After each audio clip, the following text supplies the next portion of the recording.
Hello guys, स्वागत है आपका मेरे यूट्यूब चैनल एलिस लर्निंग में। तो आज मैं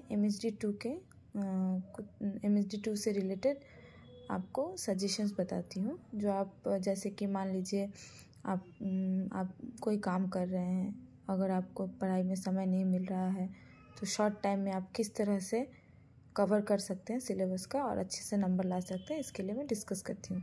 जैसे देखिए MSD2 का ये है खंड एक का टॉपिक है आपका नवजागरण। खंड एक है नवजागरण।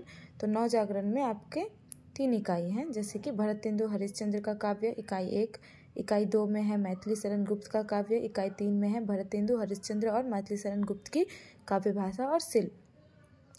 तो ये जो 3 काव्य है, 3 खंड है, मतलब खंड एक का 3 जो इकाई है, ये इकाई में आप इकाई 1 देख लीजिए। जैसे कि मैंने वेरी वेरी इंपॉर्टेंट लिखा हुआ है, इकाई 1 और इकाई 2 यानी भरतेंदु हरिश्चंद्र का काव्य और मैथिली शरण गुप्त का काव्य, आप इसको अच्छे से पढ़ लीजिए। अगर इसे आप अच्छे से पढ़ लेते हैं तो यहाँ से आपका क्वेश्चन रहेगा।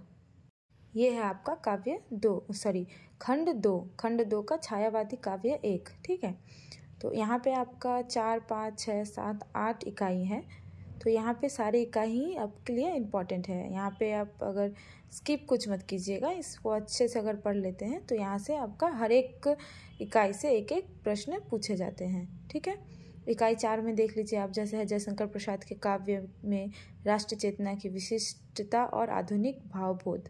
तो ये आपके लिए बहुत ही ज़्यादा मतलब बहुत ही ज़्यादा इम्पॉर्टेंट है, इसको आप अच्छे से पढ़ लीजिएगा।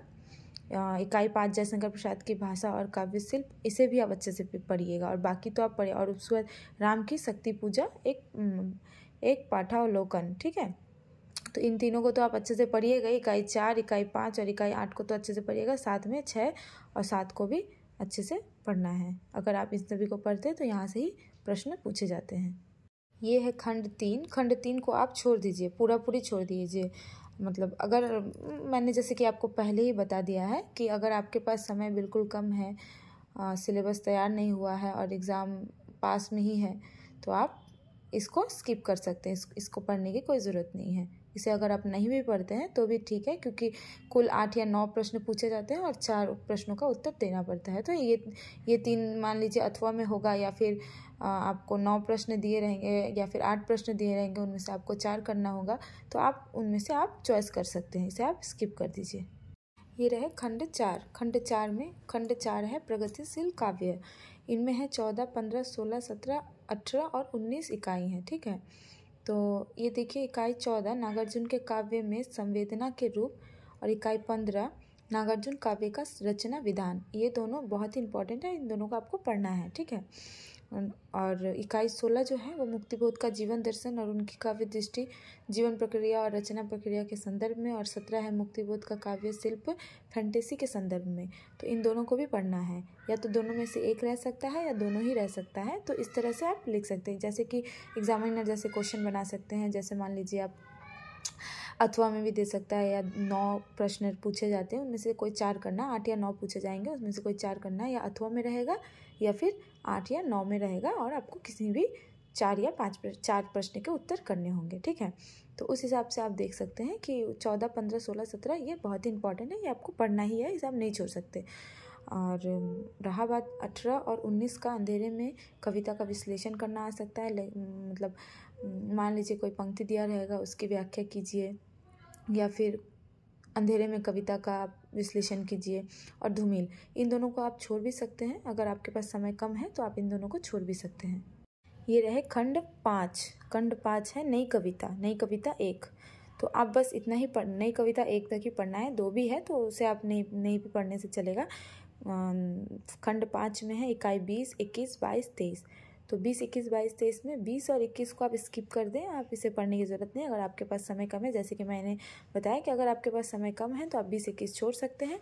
22 है शमशेर काव्य की विचार भूमि, इससे आपको पढ़ना है।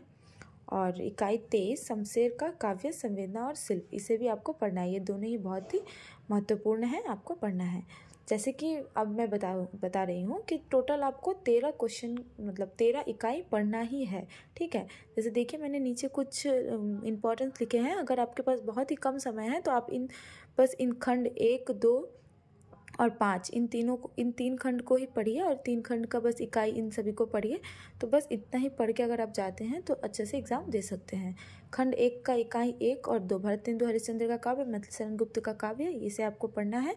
खंड 2 में है इकाई 4 और इकाई 5। इकाई 4 में जयशंकर प्रसाद के काव्य में राष्ट्रीय चेतना का विशिष्टता और आधुनिक भावबोध और जयशंकर प्रसाद की भाषा और काव्य शिल्प, ये आपका खंड 2 का 4 और 5 इकाई पढ़ना है।